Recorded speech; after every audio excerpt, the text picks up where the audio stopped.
Now, let me go to another person, a teacher, but with whom I have an interesting connection because I am trying to give toys to his grandson.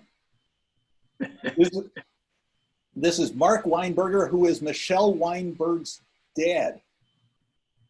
So Marc, you and I have just become connected now, but if you need dinosaurs, I'm your man. Tell us who you are, where you are, and tell us your story. Hi, Jim. Thanks. Thanks for including me in this. I appreciate it.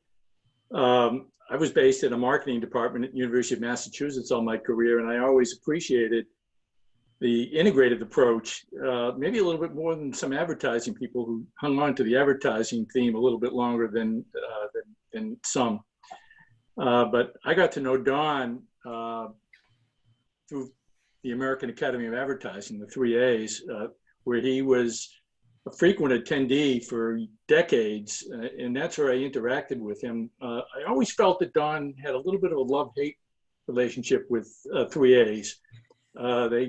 They, I think, were a little bit reluctant with some of his ideas sometimes, but Don enjoyed being at the conferences, I think.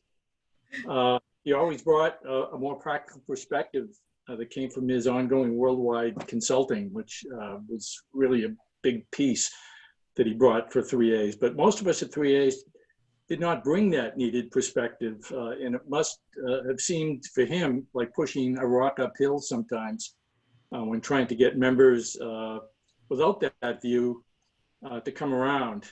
But Don was persistent. He was our, I think, our Alvin Toffler, if anybody remembers that that gentleman.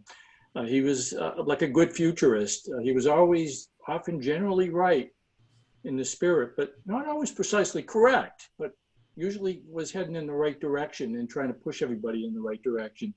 I remember at the 1995 American Academy of Advertising meeting in Norfolk, Virginia, I had a couple of papers I was presenting, and Don at that point was already iconic. He had the IMC book out, and people knew it and knew and respected him. And this was before the internet came along and was widely available, and way before there was anything like the internet as a marketing force. And when he pronounced at that 3A's conference that advertising was dead, I can tell you jaws dropped in the audience, but it was prototypical Don as I got to know him over the years.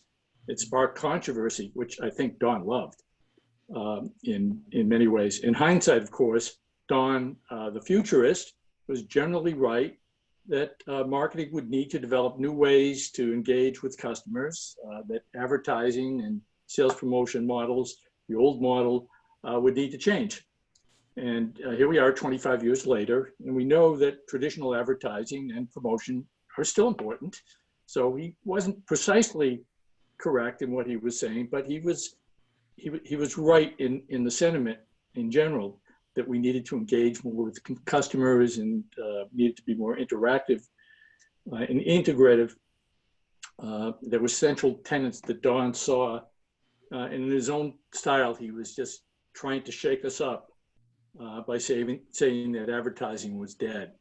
I'll miss the 3A's meetings with Don, talking and hearing Don's vision for 3A's, because his vision was always evolving.